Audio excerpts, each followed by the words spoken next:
ওম শান্তি।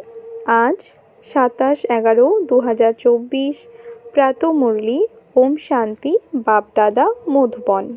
বাবা আজ মুরলিতে বলেছেন, মিষ্টি বাচ্চারা, লৌকিক জগতের এই সংসারের অবান্তর কথায় নিজের সময় নষ্ট করো না। তোমাদের বুদ্ধিতে যেন সর্বদা রাজকীয় চিন্তন চলতে থাকে। আজকের প্রশ্নে বাবা বলেছেন, কোন বাচ্চারা বাবার প্রতিটি ডাইরেকশনকে প্রয়োগে আনতে পারে? উত্তরে বাবা বলেন, যারা অন্তর্মুখী, যারা নিজেদের শো অর্থাৎ প্রদর্শন করায় না, যারা আত্মিক নেশায় থাকে, তারাই বাবার প্রতিটি ডাইরেকশনকে প্রয়োগে আনতে পারে। তোমাদের কখনোই মিথ্যা অহংকার আসা উচিত নয়। অন্তরের স্বচ্ছতা যেন বজায় থাকে, আত্মা যেন খুব সুন্দর হয়, এক বাবার প্রতি যেন প্রকৃত প্রেম থাকে, কখনোই নুন জল অর্থাৎ খাড়ির সংস্কার যেন না থাকে। তখনই বাবার প্রতিটি ডাইরেকশন প্রয়োগে পরিণত হবে। ওম শান্তি। বাচ্চারা কেবল স্মরণের যাত্রাতেই বসে নেই। বাচ্চাদের এই নেশা আছে যে আমরা শ্রীমতে নিজেদের পরিস্থান স্থাপন করছি। তোমাদের এতটাই উৎসাহ আর খুশি থাকা উচিত, আবর্জনার স্তূপের সমস্ত অবান্তর কথা বের হয়ে যাওয়া উচিত। অসীম জগতের বাবাকে দেখে উল্লাস আসা উচিত। তোমরা যত স্মরণের যাত্রায় থাকবে, ততই তোমাদের উন্নতি হতে থাকবে। বাবা বলেন যে বাচ্চাদের জন্য আত্মিক বিশ্ববিদ্যালয় হওয়া উচিত। তোমাদের হলো ওয়ার্ল্ড স্পিরিচুয়াল ইউনিভার্সিটি। তাহলে ওই ইউনিভার্সিটি কোথায়? ইউনিভার্সিটি বিশেষভাবে স্থাপন করা হয়। এর সাথে অনেক বড় রয়্যাল হোস্টেলের প্রয়োজন। তোমাদের চিন্তাধারা কত রয়্যাল হওয়া উচিত। বাবা তো রাত দিন এই খেয়ালেই থাকে বাচ্চাদের কিভাবে পড়িয়ে এই বড় পরীক্ষায় পাশ করাবেন, যাতে এরা আবার বিশ্বের মালিক হতে পারে। প্রকৃতপক্ষে তোমাদের আত্মা শুদ্ধ শতপ্রধান ছিল, তাই শরীরও কত সুন্দর শতপ্রধান ছিল। তোমাদের রাজত্ব কত উঁচু ছিল। তোমাদের এই লৌকিক সংসারের আবর্জনার কথায় অনেক সময় নষ্ট হয়। তোমাদের মতো স্টুডেন্টদের ভেতরে এই আবর্জনার ভাবনা চিন্তা থাকা একদমই উচিত নয়। কমিটি ইত্যাদি তো খুব সুন্দর সুন্দর তৈরি করা হয়, কিন্তু যোগবল নেই। অনেক গাল গল্প করে, আমরা এই করব ওই করব। মায়াও বলে, আমি এর নাক পাকড়ে ধরব। এদের বাবার প্রতি কোনো প্রেমই থাকে না। বলা হয় না যে মানুষ চায় এক, হয় অন্য কিছু। তো মায়াও কিছু করতে দেয় না। মায়া অনেক ঠকায়, কানও কেটে নেয়।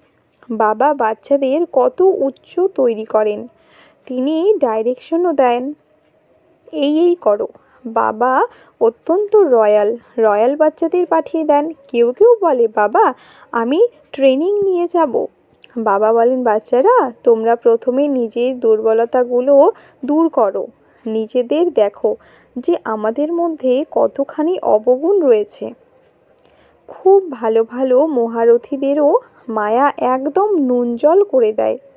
এমন খার বাচ্চারা কখনোই বাবাকে স্মরণ করে না। তারা জ্ঞানের গানও জানে না। তারা বাইরের প্রদর্শন অনেকেই করে, এতে অনেক অন্তর্মুখী হওয়ার প্রয়োজন। কিন্তু কারোর কারোর তো এমন চালচলন হয় যে যেন অশিক্ষিত মানুষ। সামান্য অর্থ হলেই তাদের সেই নেশা চড়ে যায়। এ কথা বুঝতেই পারে না যে আরে আমরা তো কাঙাল। মায়া তাদের বুঝতেই দেয় না। মায়া খুবই জোরদার। বাবার সামান্য গুণগান করলেই তাতে খুব খুশি হয়ে যায়। বাবার তো রাত দিন এই চিন্তায় থাকে যে ইউনিভার্সিটি বেশ ফার্স্ট ক্লাস হওয়া উচিত, যেখানে বাচ্চারা খুব ভালোভাবে পড়তে পারবে। তোমরা জানো যে আমরা স্বর্গে যাচ্ছি, তাই খুশির পারদ চড়ে থাকা উচিত, তাই না? এখানে বাবার নেশা চড়ানোর জন্য নানা ধরনের ডোজ দেন। কেউ যদি দেউলিয়া হয়ে যায়, তাকে মদ্যপান করালে মনে করবে আমি বাদশা। নেশা ছেড়ে গেলে আবার যেমন ছিল তেমন হয়ে যাবে। এখন এ হলো তো আত্মিক নেশা। তোমরা জানো যে অসীম জগতের পিতা শিক্ষক হয়ে আমাদের পড়ান, তার ডাইরেকশন দেন, তোমরা এমন করো। কোনো সময়ে কারোর মিথ্যা অহংকারও এসে যায়, এ তো মায়া, তাই না? এমন এমন কথা বানায় যে সে কথা জিজ্ঞেস করো না। বাবা বুঝতে পারেন এই পথে চলতে পারবে না। অন্তরের অত্যন্ত স্বচ্ছতার প্রয়োজন। আত্মাও অনেক সুন্দর হওয়া প্রয়োজন। তোমাদের তো লাভ ম্যারেজ হয়েছে, তাই না? প্রেমের বিবাহে কত ভালোবাসা থাকে। আর ইনি তো পতিরও পতি।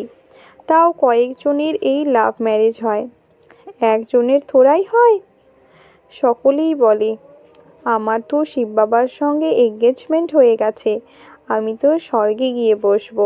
এই তো খুশির কথা, তাই না?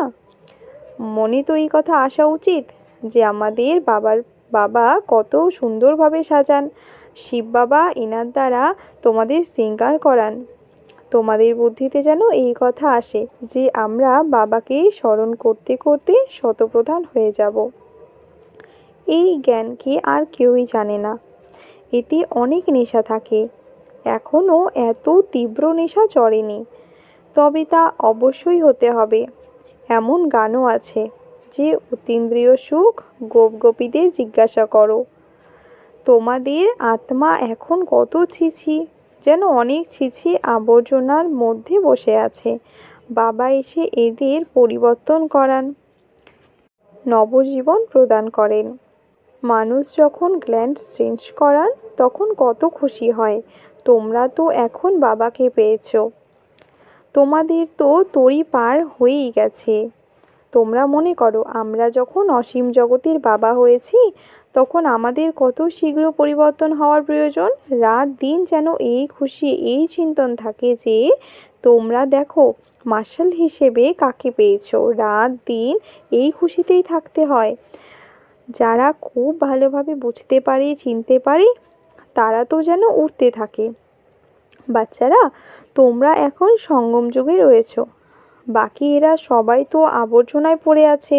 যেমন আবর্জনার ধারে ঝুপড়ি তৈরি করে, সেই আবর্জনাতেই বসে থাকে, তাই না? কত কত ঝুপড়ি পড়ে রয়েছে। এ তো হলো অসীম জগতের কথা।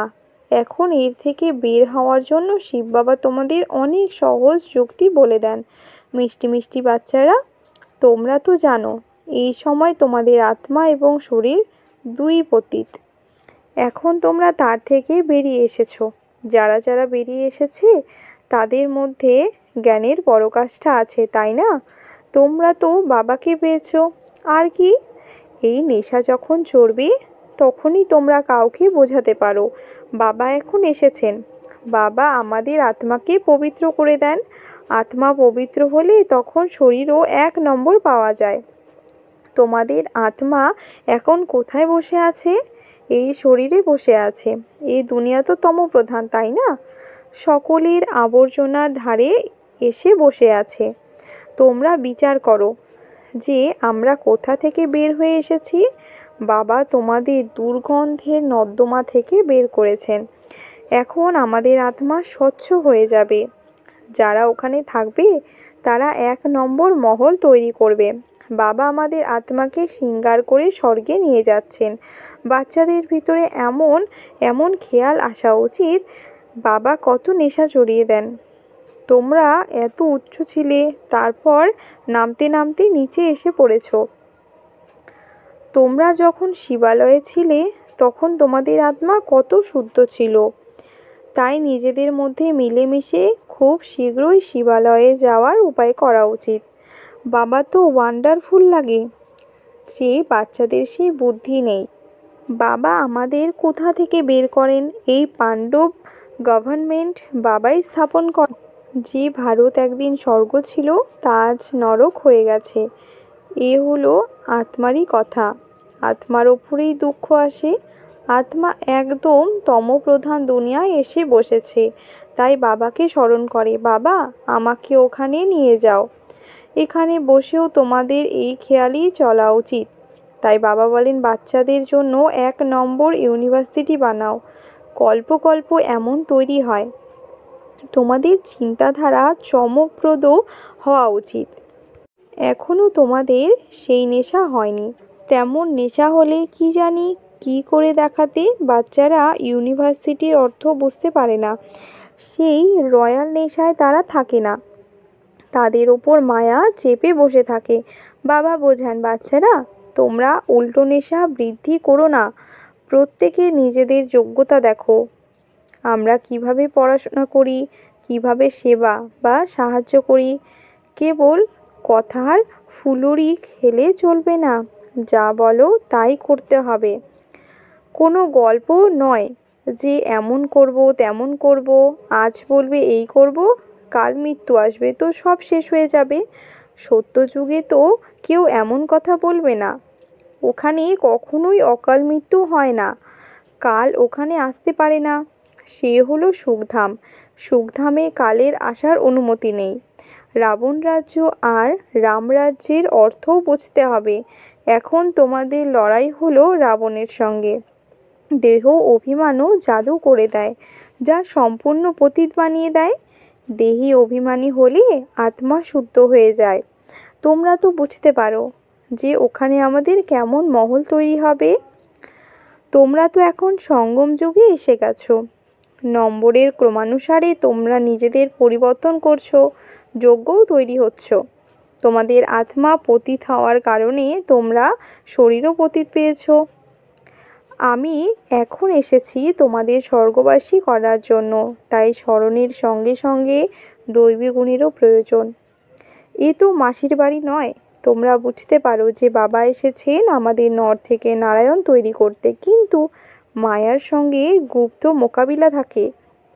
তোমাদের লড়াই হলো গুপ্ত, তাই তোমাদের অজ্ঞাত যোদ্ধা বলা হয়।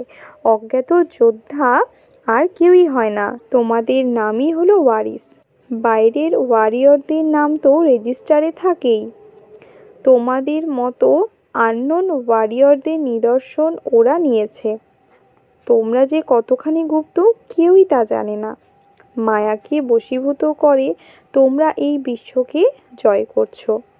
তোমরা বাবাকে স্মরণ করো, কিন্তু মায়া তোমাদের ভুলিয়ে দেয়। কল্প কল্প তোমরা নিজেদের রাজ্য স্থাপন করো, তাই তোমরাই হলে সেই আননোন ওয়ারিস যারা বাবাকে স্মরণ করো। এই যুদ্ধে তোমরা হাত পা কিছুই চালাও না। এই স্মরণের জন্য বাবা অনেক যুক্তি বলে দেন। চলতে ফিরতে তোমরা এই স্মরণের যাত্রা করো, আমার এই ঈশ্বরীয় পাঠ পড়ো। এখন তোমরা বুঝতে পারো যে আমরা কি ছিলাম আর এখন কি হয়েছি, আর বাবা এখন আমাদের কি তৈরি করছেন। তিনি কত সহজ যুক্তি বলে দেন। তোমরা যেখানেই থাকো না কেন বাবাকে স্মরণ করো, তো তোমাদের জং দূর হয়ে যাবে। বাবা কল্প কল্প এই যুক্তি বলে দিতে থাকেন। নিজেদের আত্মা মনে করে বাবাকে যদি স্মরণ করো, তাহলে তোমরা শতপ্রধান হবে। এখানে আর কোনো বন্ধন নেই। বাথরুমে গিয়েও যদি নিজেকে আত্মা মনে করে বাবাকে স্মরণ করো, তো আবর্জনা দূর হয়ে যাবে। আত্মাকে কোনো তিলক লাগাতে হয় না। এই সব তো ভক্তি মার্গের নিদর্শন। এই জ্ঞান মার্গে এর কোনো দরকারই নেই, এক পয়সাও খরচ নেই। তোমরা ঘরে বসে স্মরণ করতে থাকো। এ কত সহজ। এই বাবা আমাদের যেমন বাবা, আবার শিক্ষক এবং সদ্গুরুও। প্রথমে বাবাকে স্মরণ, তারপর শিক্ষক এবং গুরুকে। নিয়ম এমনই বলে। শিক্ষককে তো অবশ্যই স্মরণ করবে, তার থেকে শিক্ষা পাওয়া যায়। আর বানপ্রস্থ অবস্থাতে গুরু করা হয়। বাবা তো সব হোলসেলে দিয়ে দেয়। তোমাদের 21 জন্মের রাজত্ব তিনি হোলসেলে দিয়ে দেন। বিয়েতে মেয়ের পণ তো গুপ্তভাবে দেওয়া হয়, তাই না? প্রদর্শন করানোর প্রয়োজন হয় না, বলা হয় গুপ্তদান। শিব বাবাও তো গুপ্ত, তার মধ্যে অহংকারের কোনো কথাই নেই। কারোর কারোর অহংকার থাকে যে সবাই সব জানুক।